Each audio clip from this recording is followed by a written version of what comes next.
ज्ञान वैविध्य चैनल में आपका स्वागत है।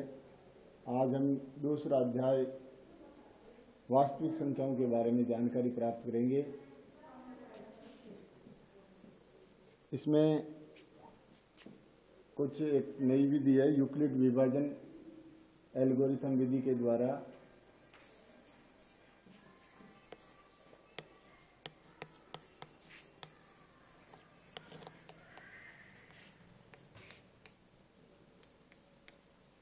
वास्तविक संख्याएं।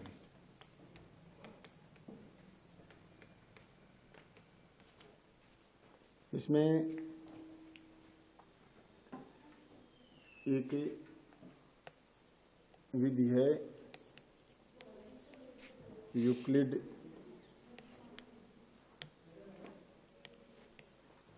विभाजन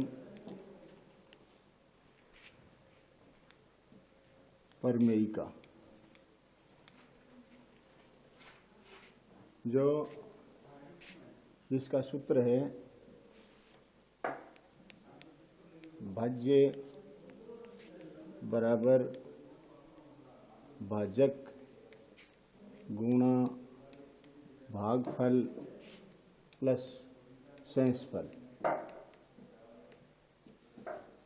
इसमें भाज्य को हम ए लेते हैं, भाजक को बी गुणा भागफल को क्यू प्लस शेषफल को आर।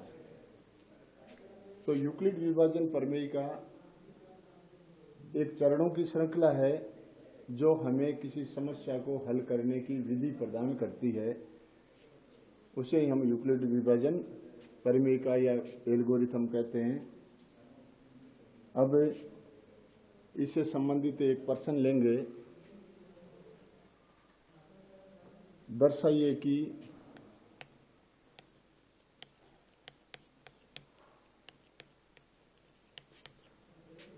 कि कोई भी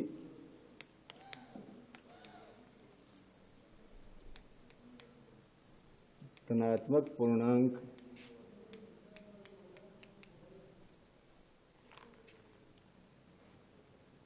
तीन क्यू या 3q प्लस 1 या 3q प्लस 2 के रूप का होता है।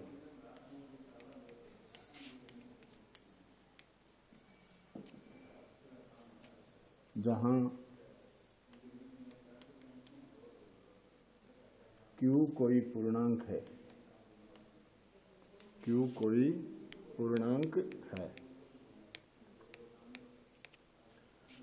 तो इसका हल करेंगे। हमें ये प्रूफ करना है कि भाई कोई भी धनात्मक जो पूर्णांक है वो 3q प्लस 1 या 3q प्लस 2 के रूप का होता है। तो हम यहाँ मानकर चलेंगे, माना वह धनात्मक पूर्णांक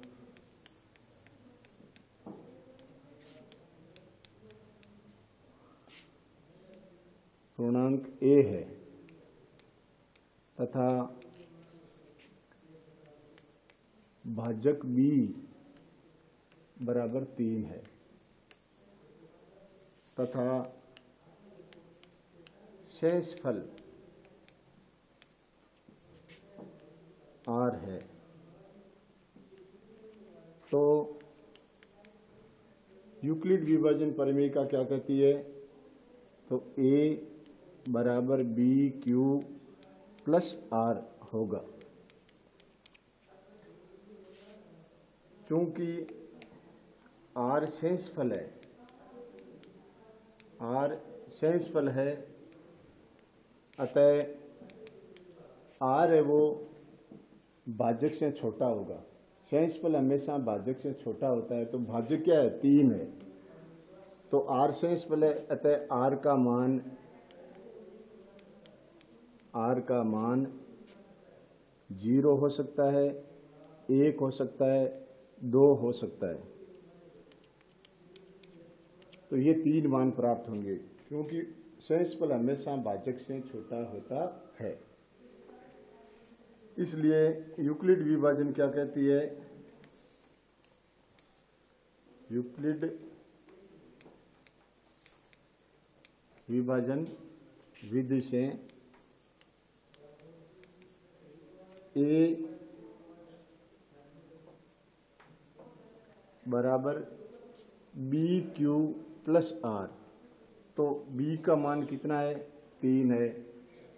q, जहाँ q कोई पूर्णांक है, यहाँ दिया हुआ है हमें प्रश्न में कि q कोई पूर्णांक है, प्लस r, तो r का मान हमें क्या रखना है? 0। या a बराबर 3q प्लस r का मान दूसरा क्या है? 1 है। या a बराबर 3q प्लस r का मान कितना रखेंगे? 2 है। अतः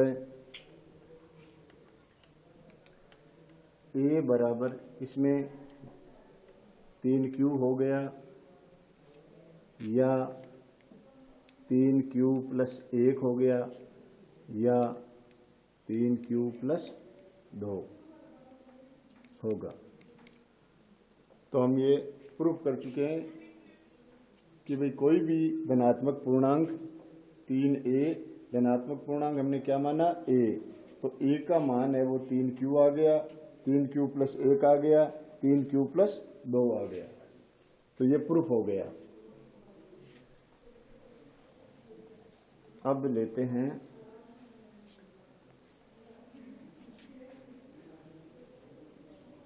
यूक्लिड विभाजन प्रमेयिका से HCF ज्ञात करना। इसमें दूसरा प्रश्न है कि 81 और 237 का मैश है, यानी HCF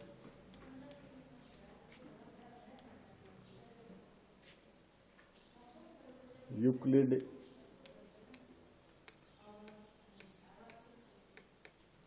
विभाजन विधि से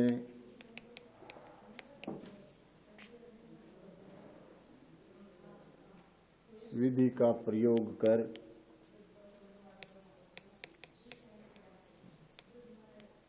ज्ञात कीजिए।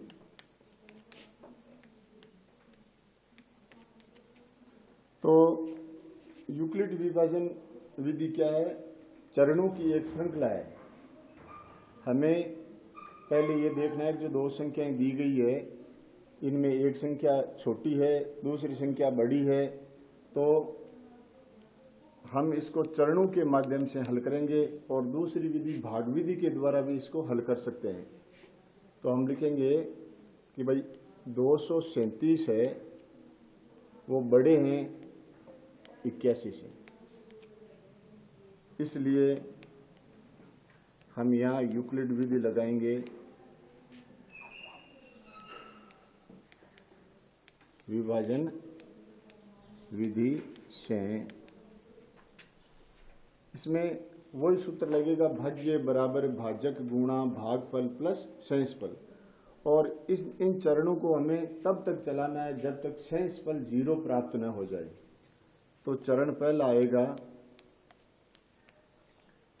ये 237 है वो भाज्य बन जाएगा, 81 है वो भाजक हो जाएगा, गुणा भागफल इसमें अभी पता नहीं है, और आगे प्लस शेषफल आएगा। तो इधर हम इसको भाग विधि के माध्यम से ये बना लेते हैं। 237 में हम 81 का भाग लगाएंगे। अब कई बच्चों के ये होता है कि भाई ये पाड़ा तो बड़ा है, ये नहीं आएगा। तो आप देखो यहाँ जो दाई का अंक है वो 8 है, और इसमें दाई और सैकड़ा का अंक है वो 23 है। तो आप 8 का भाग इसमें लगा कर देख लो, तो 8 दूनी 16, 8 3 24, तो 24 नहीं है, यहाँ 23 ही है। तो यहाँ हम क्या करेंगे, इसमें 2 बार देंगे भाग। अब 2 को इससे इंटू कर लेंगे, 2 एकम 2 और 2 अट्ठे 16, और यहाँ घटा लेंगे। 7 में से 2 गए 5, 3 में से 6 घटते नहीं है, इसलिए इससे दाई लेंगे, ये 13 बनेंगे। 13 में से 6 गए 7, यहाँ 1 बचा, 1 में से 1 गया, यहाँ 0 बचेगा। तो ये एक चरण पूरा हो गया इसका कि 81 का भाग फल आया 2, ये भागफल 2 आ गया, प्लस ये जो नीचे बची है संख्या वो है शेषफल, तो शेषफल हो गया 75। अब चूंकि 75 जीरो नहीं है, 75 किसके बराबर नहीं है, जीरो के, तो इसलिए हम यहां चरण लेंगे 2, दूसरा चरण लेंगे। इसमें जो भाजक था वो भाज्य बन जाएगा और शेषफल है वो भाजक बन जाएगा। तो यहां लेंगे 81 बराबर 75 इंटू, तो यहां देखो आप ये भाजक बन गया और 81 है वो भाज्य बन जाएगा। अब यहां 7 का भाग हम 8 में लगाएंगे, एक बार जाएगा, तो ये 75 के 75 बच गए, 11 में से 5 गए 6, तो यहां लिखेंगे 1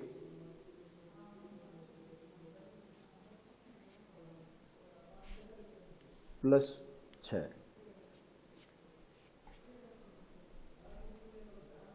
अब चूंकि 6 है वो क्या नहीं है, जीरो नहीं है, ये दूसरा चरण हो गया। तो चरण आएगा तीसरा, तो इसमें 75 को हम बनाएंगे भाज्य और 6 को बना देंगे भाजक। तो यहां देखो अब 6 का भाग 75 में कितनी बार जाएगा, 12 बार, 12 छक्की 72, बच गए 3, तो यहां भागफल आ जाएगा कितना, 12 प्लस शेषफल आ जाएगा 3। चूंकि 3 भी जीरो के बराबर नहीं है इसलिए चरण आएगा 4, चौथा चरण चलेगा। तो यहाँ 6 है वो क्या बन जाएगा, भाज्य, और जो शेषफल बचा है वो बन जाएगा भाजक। अब 3 का भाग हम 6 में लगाएंगे तो 2 बार जाएगा, 2 बार में 6 आ गए, 6 में से 6 गए, क्या बच गया, 0। तो यहाँ 2 प्लस 0। तो आपको बताना है कि चूंकि शेषफल 0 प्राप्त हुआ जिसका भाजक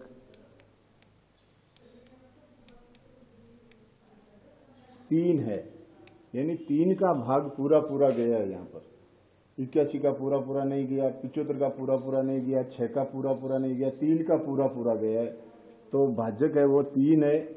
इसलिए 81 व 237 का HCF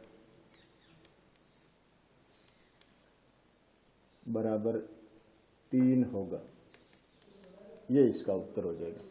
अब इस प्रकार अन्य जो भी प्रश्न है वो आप इसी विधि से कर सकते हैं। इधर आप भाग के द्वारा चरण बना सकते हैं, इधर आप लिख सकते हैं, तो वो सरल हो जाएगा।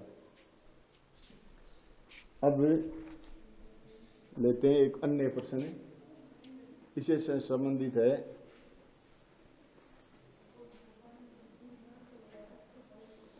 इसमें जो ये HCF निकालते हैं, एक LCM निकालते हैं, तो इसमें एक नाम आता है, बड़ी से बड़ी संख्या ज्ञात कीजिए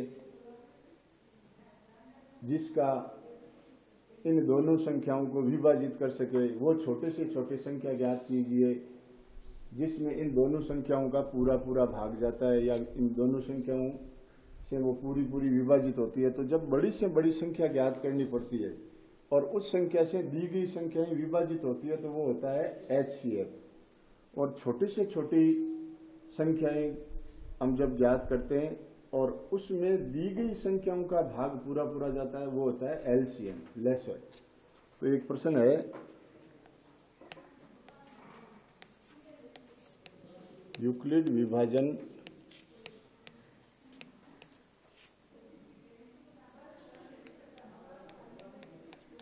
एल्गोरिथम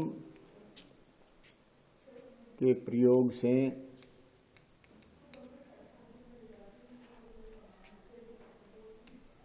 वह बड़ी से बड़ी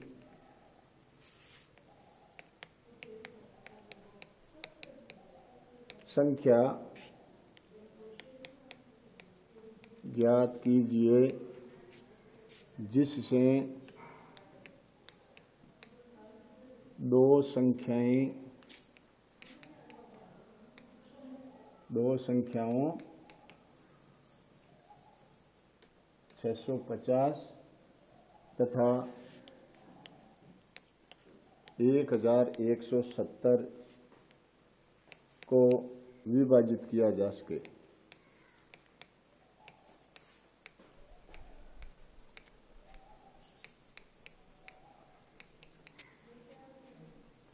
तो इसमें हम जो संख्या, वो बड़ी से बड़ी संख्या जो ज्ञात करेंगे उसका भाग इसमें और इस संख्या में पूरा पूरा जाना चाहिए, तो वो होगा में से।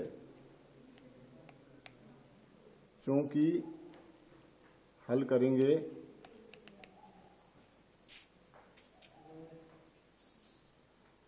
क्योंकि वह बड़ी से बड़ी संख्या HCF होगा जिससे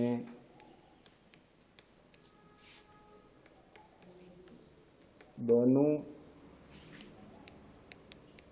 संख्याएं पूरी तरह विभाजित हो सके। तो इसलिए यूक्लिड विभाजन लगाएंगे। अतः इन दोनों में जो बड़ी संख्या है वो है 1170, ये बड़ी है, 650 छोटी है। तो हम लेंगे चरण 1। यहाँ यूक्लिड विधि लगाएंगे। यूक्लिड विभाजन से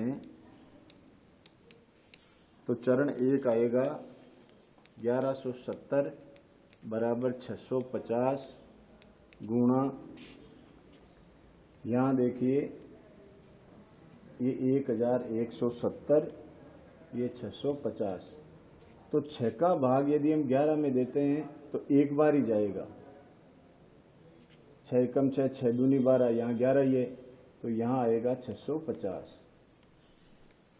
घटा लेंगे 0, यहाँ 7 में से 5 गए 2, 11 में से 6 गए 5। तो यहाँ भागफल आ गया 1 प्लस शेषफल आ गया 520। अब चूंकि यहाँ 0 नहीं आया है, इसलिए हम क्या करेंगे, 650 को पुनः यहाँ दिखा देंगे कि भाई 520 बराबर नहीं है, शून्य है। तो चरण 2 ले लेंगे। यहाँ 650 लिखेंगे बराबर 520। अब 650 में 520 का 5 का भाग 6 में एक ही बार जाता है, तो यहाँ 520 आ गया। यहाँ 0, यहाँ 3, यहाँ 1, तो ये एक बार गया, शेषफल बच गया 130। अब पुनः 0 प्राप्त नहीं हुआ, इसलिए 130 किसके बराबर नहीं है, 0 के। तो चरण आ गया तीसरा। यहाँ लिखेंगे 520 बराबर 130। अब हम क्या करेंगे, 130 से 520 को विभाजित करेंगे। अब देखिए 13 का भाग इसमें लगाएंगे तो पूरा पूरा 4 बार जाता है, 13 चौक 52, और एक ये शून्य है ही, यहाँ 0 प्राप्त हो गया। तो यहाँ भागफल आया 4 प्लस शेषफल आ गया 0। तो यहाँ वापस वही बात लिखेंगे कि चूंकि शेषफल 0 प्राप्त हुआ, जिसका भाजक 130 है, और जिस संख्या से 0 प्राप्त हो जाए वही HCF होता है। तो इसलिए हम लिखेंगे 650 व 1170 का HCF क्या होगा, 130 होगा। तो इसलिए हम वापिस बता सकते हैं कि अतः वह बड़ी से बड़ी संख्या 130 है जो इन दोनों संख्याओं को पूरी तरह से विभाजित करती है। अब देखते हैं आगे का प्रश्न है। इसमें एक है अभाज्य गुणनखंड विधि द्वारा HCF और LCM ज्ञात करना। HCF और LCM, तो ये संख्याएं हैं अभाज्य गुणनखंड द्वारा संख्याओं 180, 72 और 252 का HCF व LCM अभाज्य गुणनखंड, अभाज्य गुणनखंड द्वारा ज्ञात कीजिए। तो ये प्रश्न पहले छोटी क्लासों में भी आते थे। तो हम क्या करेंगे, सबसे पहले इन तीनों संख्याओं के अभाज्य गुणनखंड करेंगे। 180, 72, 252। अब अभाज्य जो अभाज्य संख्याएं कौन कौन सी, जिसमें किसी दूसरी संख्या का भाग न जाए, वो होती है अभाज्य संख्याएं। जैसे 2 है, 3 है, 5 है, 7 है, इसके बाद 11 है, 13 है, 17 है, 19 है, 23 है, 29 है। ये वो संख्याएं हैं जिनमें किसी दूसरी संख्या का भाग नहीं जाता है। तो यहाँ देखो, पहली संख्या है 180, इसमें इकाई का अंक 0 है, तो इसमें 2 का भाग जाएगा। 2 का भाग 18 में गया 9 बार, ये 0 का 0। अब इसमें वापस 0 2 का जाएगा, इसका आधा हो गया 45। अब इसमें 2 का नहीं जाएगा क्योंकि यहाँ पर विषम संख्या आ गई है 5। तो इसमें 5 और 4 9 होते हैं अंकों का योग, तो इसमें 3 का भाग जाएगा 15 बार, इसमें 3 का जाएगा 5 बार, इसमें 5 का जाएगा 1 बार। इसी प्रकार 72 में इकाई का अंक 2 है, तो 2 का जाएगा, तो इसका आधा कर लेते हैं 36। 36 में भी 2 का जाएगा क्योंकि 26 सम संख्या है, विषम नहीं है, तो ये हो गई आधी 18। अब ये भी 8 सम संख्या है, तो इसमें 18 का 9। अब ये विषम संख्या है, तो इसमें 9 में 3 का जाएगा 3 बार, और 3 में 1। इसमें 2 का 1 2, और इसमें 2 का 6 और 3। अब ये विषम संख्या आ गई है, इसलिए इनको जोड़ेंगे। 6 और 3 9 होते हैं, तो इसमें 3 का पूरा पूरा जाएगा। 3 दूनी 6, 3 एकम 3। ये भी 2 और 1 3 है, तो 3 का भाग पूरा पूरा जाएगा 7 बार, और 7 में 7 का जाएगा क्योंकि 7 खुद अभाज्य संख्या है। अब हम देखते हैं कि जैसे ये 180 के गुणनखंड बन गए 2 इंटू 2 इंटू 3 इंटू 3 इंटू 5। इसी प्रकार 72 के गुणनखंड है 2 इंटू 2 इंटू 2 इंटू 3 इंटू 3। इसी प्रकार 252 के अभाज्य गुणनखंड है 2 इंटू 2 इंटू 3 इंटू 3 इंटू 7। अब पहले है HCF। इसमें क्या होता है, जो हमने अभाज्य गुणनखंड किए हैं उन, अब देखो ये 180 का जो अभाज्य गुणनखंड है वो हो गया 2 इंटू 2 इंटू 3 इंटू 3 इंटू 5। 72 के अभाज्य गुणनखंड है 2 इंटू 2 इंटू 2 इंटू 3 इंटू 3। 252 के हो गए 2 इंटू 2 इंटू 3 इंटू 3 इंटू 7। अब हमें लेना है HCF। अतः HCF होता है अभाज्य गुणनखंडों की उभयनिष्ठ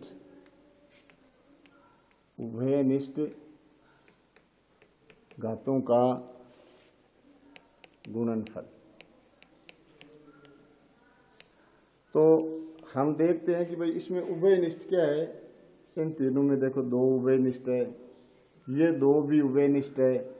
इसमें ये देखते हैं ये तीनों पदों में है और ये भी तीनों में उभयनिष्ठ है।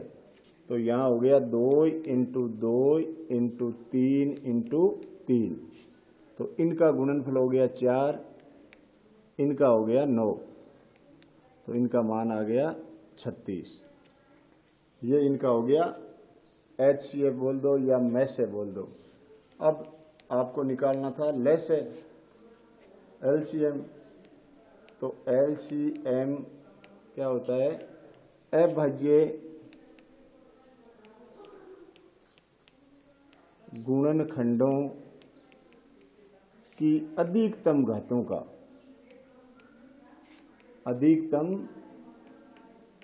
घातों का गुणनफल।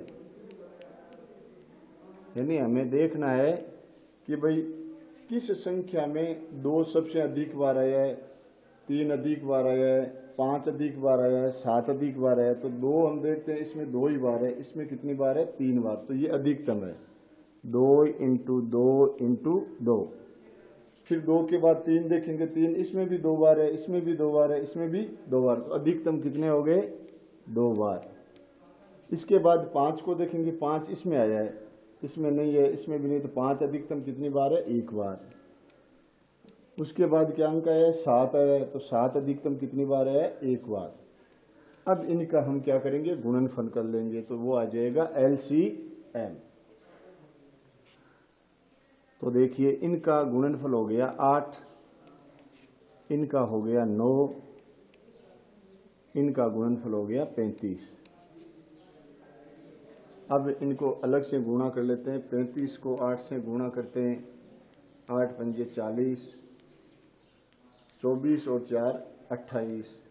इनको 9 से गुणा कर लेते हैं, 0, 9 × 8 = 72, 9 × 2 = 18, 18 और 7 = 25। तो इनका गुणनफल हो जाएगा 2520। ये इसका आंसर हो गया। तो ये इस प्रकार आप अभाज्य गुणनखंड विधि से भी LCM और HCF ज्ञात कर सकते हैं। अब लेते हैं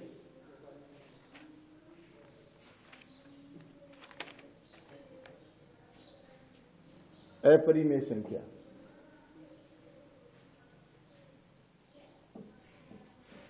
तो अपरिमेय संख्याएं। अब अपरिमेय संख्याएं क्या होती है?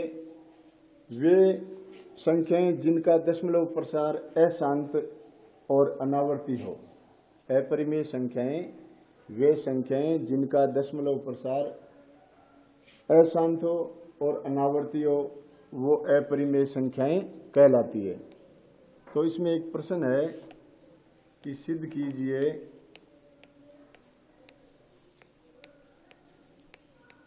कि 7√2 एक अपरिमेय संख्या है। अपरिमेय संख्या है।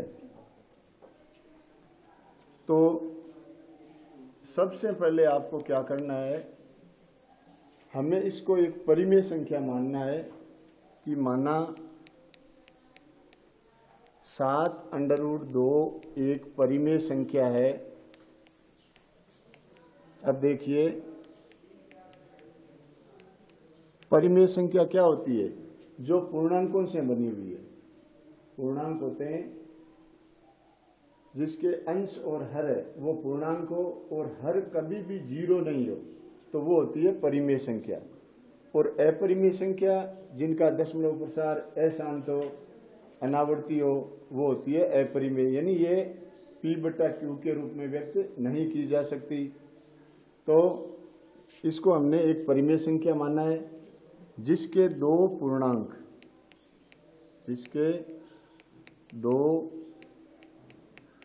पूर्णांक A व B है तथा B जीरो नहीं है। B जीरो नहीं होना चाहिए, क्योंकि हमने अभी बताया कि भाई परिमेय संख्या है वो पूर्णांकों से बनी हुई होती है और हर है वो जीरो नहीं होना चाहिए। तो B क्या आएगी, हर के स्थान पर आएगा, A अंश के स्थान पर, B हर के स्थान पर, तो हर है वो जीरो नहीं होना चाहिए। तो 7√2 बराबर A/B। इसको हम व्यवस्थित कर लेते हैं। भाई ये जो संख्या है इसको परिमेय के रूप में व्यक्त करते हैं, तो ये A/B हो गया। अब 7 से इसको डिवाइड कर देंगे, तो √2 बराबर A/7B। 7 से इसको विभाजित कर दिया, तो चूंकि A, 7 व B ये तीनों ही क्या है, पूर्णांक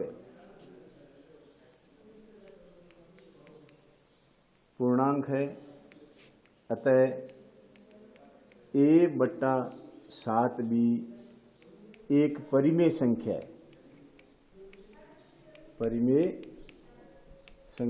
है, क्योंकि पूर्णांकों से जो संख्या बनती है वो कौन सी संख्या होती है, परिमेय संख्या। और ये तीनों ही क्या है, पूर्णांक है, तो ये परिमेय संख्या है।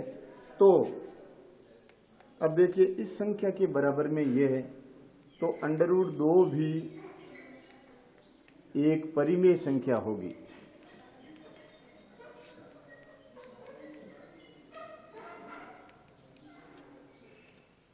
क्योंकि ये दोनों क्या है, बराबर है, इधर ये √2 है, इधर ये है, तो ये दोनों बराबर है। यदि ये परिमेय संख्या है तो ये भी परिमेय संख्या होगी, लेकिन यहां ऊपर क्या दिया हुआ है, अपरिमेय संख्या।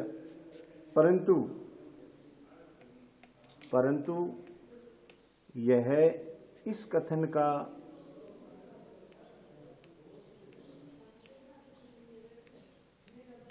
विरोधाभास है कि √2 एक अपरिमेय संख्या है। अब ये विरोध क्यों उत्पन्न हुआ, ये विरोधाभास क्यों उत्पन्न हुआ, ये हमारी गलत कल्पना के कारण हुआ। यह हमारी गलत कल्पना के कारण हुआ, या कल्पना से हुआ। तो इसलिए 7√2 एक अपरिमेय संख्या है। तो इसमें देखो, इसमें ये 5 पद है ज़्यादा याद रखने के, कि भाई सबसे पहले हम ये मान लेंगे कि ये एक परिमेय संख्या है, तो उसके दो पूर्णांक A और B है, पूर्णांकों से क्या बनती है, परिमेय संख्या बनती है, और ये B है वो जीरो नहीं है। फिर हम उसको व्यवस्थित कर लेंगे, जो भी हमें दिया गया उसको लिखेंगे, बराबर में A/B लिखेंगे। अब इधर से यदि कोई संख्या का पक्षांतरण करना है तो पक्षांतरण कर लो, या उससे विभाजित करना है तो विभाजित कर दो। इधर जो रूट की संख्या है उसको रखना है, इधर जो भी संख्या आएंगी वो पूर्णांक आएंगे, तो पूर्णांकों से वो क्या बन जाएगी, परिमेय संख्या बन जाएगी। लेकिन उसके बराबर में क्या है, अपरिमेय संख्या है, तो वो है अपरिमेय, लेकिन आपके सामने ये बराबर में ये बैठी है, तो इसको भी आपको परिमेय संख्या प्रूफ करनी है कि भाई ये भी एक परिमेय संख्या है। लेकिन यहाँ ये विरोध उत्पन्न हो जाता है कि ये एक अपरिमेय संख्या है। अब ये विरोध क्यों उत्पन्न हुआ, यहाँ हमने जो मानकर जो चले थे कि यहाँ हमने एक गलत कल्पना कर ली थी कि ये एक परिमेय संख्या है, जिसके कारण ये विरोध उत्पन्न हुआ। तो आप नीचे लिख दो कि भाई ये एक अपरिमेय संख्या है। अब एक लास्ट में आता है दशमलव प्रसार।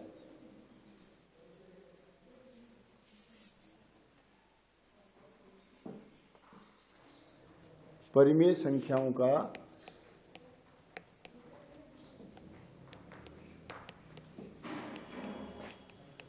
परिमेय संख्याओं का दशमलव प्रसार। इसमें शांत या अशांत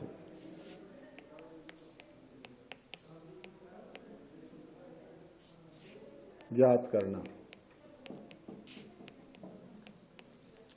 तो इसमें आपको ध्यान रखना, ये एक छोटा प्रश्न है।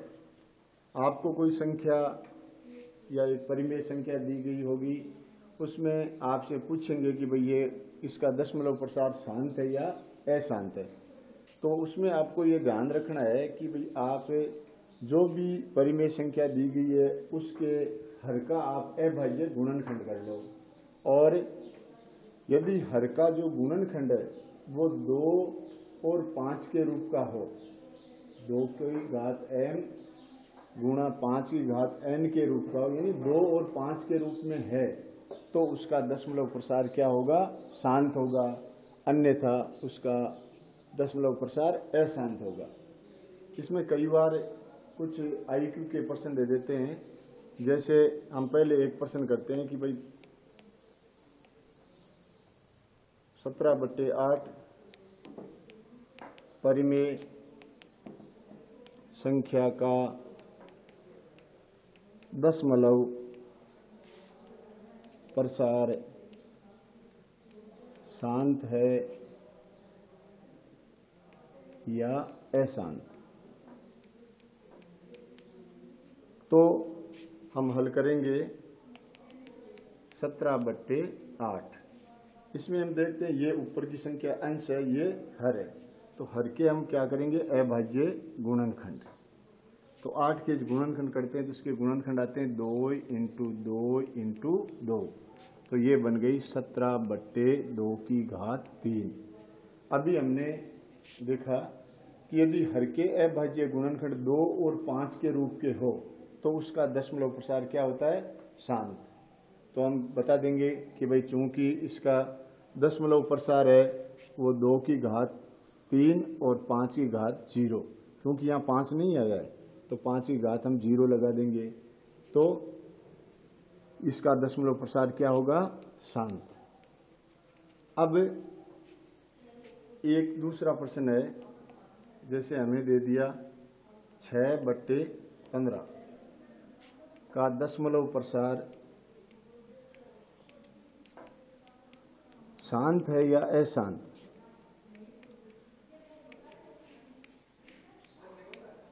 शांत है या अशांत ज्ञात कीजिए।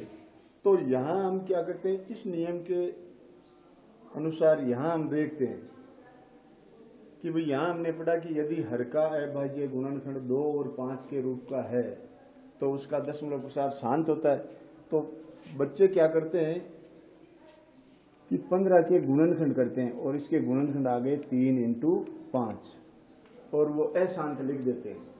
लेकिन इसमें ये 3 नहीं रहेगा, इसमें क्या आएगा? 5 आएगा, क्योंकि ऊपर देखिए, ऊपर जो संख्या है वो क्या है? 6, नीचे क्या है? 15 है। तो 6 के गुणनखंड हो गए 2 × 3 और 15 के हो गए 3 × 5। अब 3 से 3 कैंसिल हो गया, बचा क्या? 2/5 बचा। अब इसमें हर है वो क्या हो गई है? 5 हो गई है। क्या हो गई है? 5। तो आप लिखेंगे कि भाई इसके हर के अभाज्य गुणनखंड वो 2 और 5 के रूप का है, इसलिए इसका दशमलव प्रसार क्या होगा? शांत होगा। यदि हम इसका ही करके देख लेंगे तो यहाँ उत्तर क्या आएगा? अशांत, क्योंकि यहाँ 3 आ गया है इसमें, और शांत में क्या आना चाहिए? 2 और 5। इसमें 3 आ गया, 7 आ गया, या 11 आ गए, या 17 आ गए, तो वो क्या होता है? अशांत। लेकिन इसमें ये 3 से 3 कैंसिल हो जाएगा, बचेगा क्या? 5। तो यहाँ नीचे हर के स्थान पर 2 या 5 आने पर उसका दशमलव प्रसार क्या हो जाता है? शांत हो जाता है। तो ये आपको ध्यान रखना है। ये छोटे छोटे प्रश्न हैं।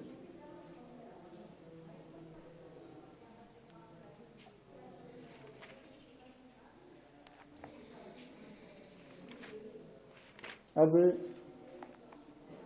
एक प्रश्न है, इसमें हमें जैसे अभी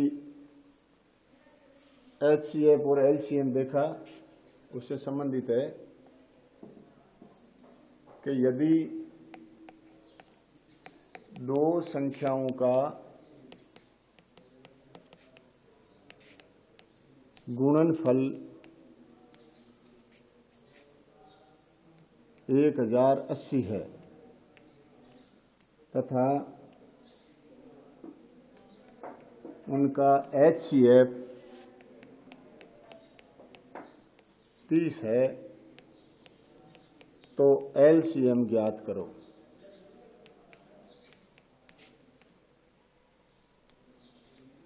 ज्ञात कीजिए। तो इसका एक सूत्र है, हल करेंगे। सबसे पहले हम लिख लेंगे कि भाई दो संख्याएं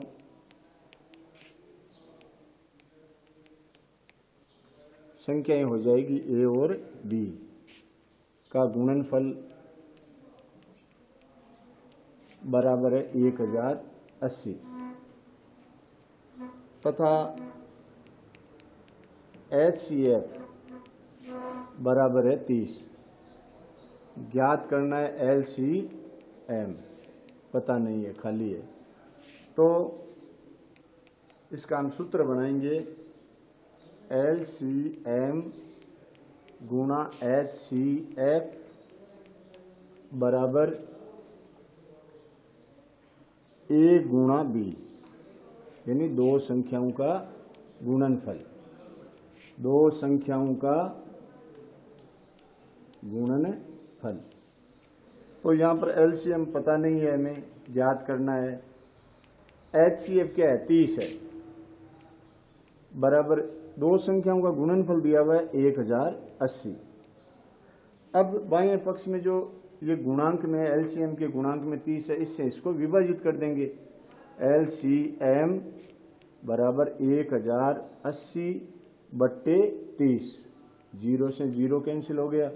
3 से ये पूरी विभाजित होती है, 3 तिरी 9, बच गया 1, 18 बन गए और 6 तिरी 18। ये इसका आंसर हो गया। तो ये फॉर्मूला है। इसमें इसी वास्तविक संख्याओं में भी ये प्रश्न है जिसमें आपको ये याद रखना है कि भाई गुणनफल दे दे या दो संख्याएं अलग अलग दे दे, उनका HCF दे दिया या LCM दे दे तो HCF पूछा जा सकता है, और या कोई एक संख्या पूछी जा सकती है। तो आपको यहाँ लिखना है ये फॉर्मूला LCM गुणा HCF बराबर पहली संख्या गुणा दूसरी संख्या, ये दो संख्याएं। यदि आपको ये दोनों चीज ज्ञात है, इनमें से एक चीज ज्ञात करनी है, तो इसमें से इस एक पद का भाग इसमें लगा देंगे, और यदि इसमें से एक ये LCM ज्ञात करना है तो HCF से इसको विभाजित कर देंगे। तो इसका आंसर, इसमें 4 प्रकार के प्रश्न बन जाते हैं।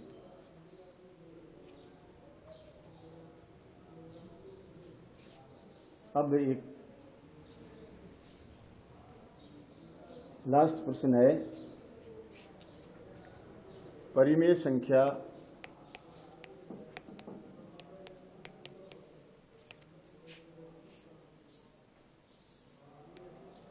तैंतालीस बट्टे 2 की घात 2 इंटू 5 की घात 3 का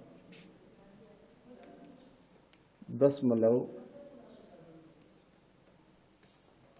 प्रसार का 10 के